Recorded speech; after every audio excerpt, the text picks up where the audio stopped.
तो चलिए दोस्तों, शुरू करते हैं आज की कहानी चमत्कारी फल, जिसमें है प्रेम, विश्वास, चमत्कार, संघर्ष और भाग्य का खेल।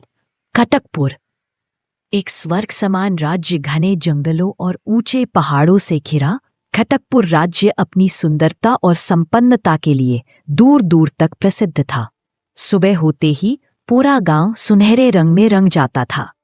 नदी के जल की मधुर ध्वनि और हवा में घुली मिट्टी की खुशबू हर आने वाले का मन मोह लेती थी। किसान अपने खेतों में काम करते, बच्चे कच्ची गलियों में दौड़ते, महिलाएं नदी पर गीत गाते हुए पानी भरती। सब कुछ मानो किसी चित्रकार की बनाई स्वर्ग भूमि जैसा प्रतीत होता। उस राज्य के राजा वीर सिंह न्यायप्रिय, दयालु और प्रजापालक थे। लोग उन्हें प्रेम से जन रक्षक कहते थे। हर सुबह वह प्रजा की समस्याएं सुनते और शाम को महल के आंगन में बच्चों के साथ खेलते दिखते। एक वृद्ध नागरिक ने एक बार कहा था, भगवान ने हमें स्वर्ग दिया है और उसके पहरेदार के रूप में हमें बहादुर राजा। परंतु इस चमकती मुस्कुराहट के पीछे एक गहरा अंधकार छुपा था।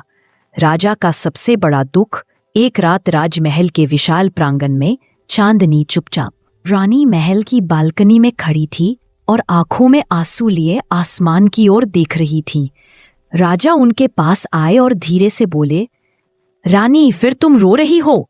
रानी, बच्चों को खेलते देखती हूं, मन से आवाज आती है, काश एक बच्चा हमारे आंगन में भी हंसता। राजा की आंखें भी भर आईं।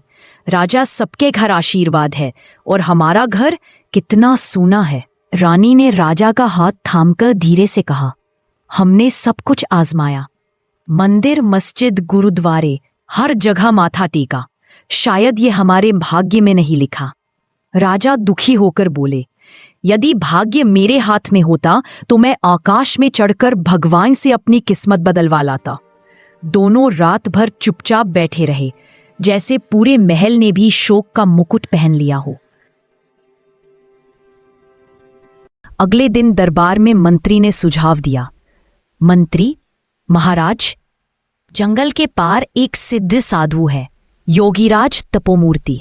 कहते हैं उन्होंने अनेक चमत्कार किए हैं। यदि वह प्रसन्न हो जाए तो असंभव को भी संभव कर देते हैं। राजा, यदि एक रेत का कण भी संतान का सुख ला सकता हो तो मैं रेगिस्तान भी पार कर जाऊंगा। राजा ने उसी दिन जंगल की यात्रा का निर्णय लिया। रानी ने आंखों में उम्मीद की चमक लिए उनके माथे पर तिलक लगाया। रानी, प्रभु सुखी होकर लौटिएगा। घना जंगल, रहस्य और खतरा। एक लंबी यात्रा के बाद राजा जंगल में प्रवेश कर गए। वहां अजीब सी खामोशी थी। हवा के साथ पेड़ों की सरसराहट भी डरावनी लगती थी। जंगली जानवरों की आवाजें रात के अंधेरे में भूखे राक्षसों जैसी प्रतीत होती। घंटों खोजने के बाद जब साधु कहीं नहीं मिले, राजा थककर एक पुराने बरगद के पेड़ के नीचे बैठ गए। तभी अचानक दूर से दर्द भरी चीख सुनाई दी, मानो कोई जीव मृत्यु से जूझ रहा हो। राजा आवाज की दिशा में दौड़े। उन्होंने देखा, एक सियार खून से लथपथ पड़ा था। राजा ने बिना देर किए अपनी पगड़ी फाड़कर उसके घाव बांधे, पानी पिलाया और धीमे स्वर में बोले, घबराओ मत, मैं तुम्हें बचाऊंगा। जैसे ही पानी की कुछ बूंदें उसके होठों से लगी, अचानक प्रकाश की तेज लहर फैली और सियार एक तेजस्वी साधु में बदल गया। साधु का आशीर्वाद। साधु मुस्कुराए और बोले, हे राजन, तुम्हारी करुणा ने मुझे शाप से मुक्त किया। अत्यंत कम लोग होते हैं जो किसी निर्बल जीव की बिना स्वार्थ सेवा करते हैं। बताओ, क्या चाहता है तुम्हारा हृदय? राजा रो पड़े और जमीन पर बैठकर बोले, महाराज, मेरे पास सब कुछ है, धन, सम्मान, प्रेम, पर संतान का सुख नहीं। कृपा करें, मेरी गोद भर दें। साधु कुछ देर ध्यान में बैठे और फिर बोले, भाग्य की रेखाओं को बदलना मेरे हाथ में नहीं, परंतु मार्ग दिखाना मेरे अधिकार में है। यदि तुम जंगल की सेवा करोगे, जीवों की रक्षा करोगे, तो विधाता स्वयं प्रसन्न होकर तुम्हें संतान देगा। राजा ने हाथ जोड़कर कहा, मैं संकल्प लेता हूं महाराज, जब तक मेरी सांस चलेगी मैं प्रकृति और उसके हर जीव की सेवा करूंगा। चमत्कारी फल का वरदान कई महीनों तक राजा जंगल में रहे, घायल पक्षियों का इलाज किया, जानवरों को पानी पिलाया, भूखे जीवों के लिए फल बटोरे। उनका हृदय शुद्ध होता गया। एक दिन साधु ने उन्हें नदी के किनारे बुलाया। स्नान करने के बाद उन्होंने अपने कमंडल से एक चमकता हुआ सुनहरा सेब निकाला। साधु, राजन, यह फल रानी को खिला देना। इससे जन्म लेने वाली संतान विलक्षण होगी, अद्भुत शक्तियों वाली। राजा ने कृतज्ञता से प्रणाम किया और महल में राजा ने रानी को फल देकर कहा, रानी, ये भगवान का वरदान है, इसे खाइए, भाग्य बदल जाएगा। रानी संदेह से बोली, क्या एक फल भविष्य बदल सकता है? उन्होंने नौकरानी से कहा, इसे काट कर लाओ। नौकरानी के मन में लालच जागा, यदि ये संतान का फल है तो मेरे लिए क्यों नहीं?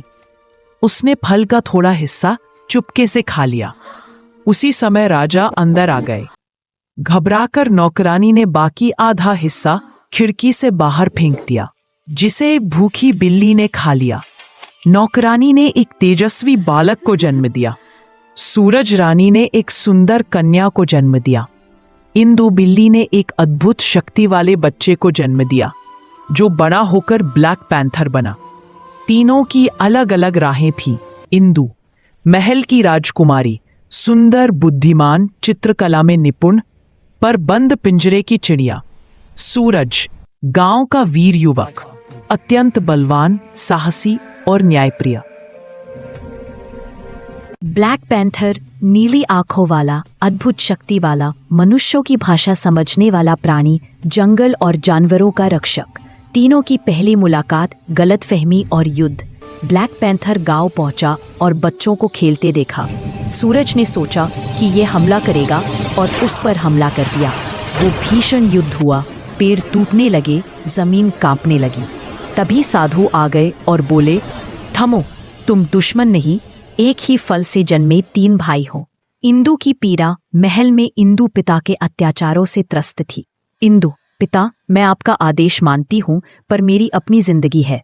राजा, राजकुमारी का जीवन उसका नहीं होता, राज्य का होता है।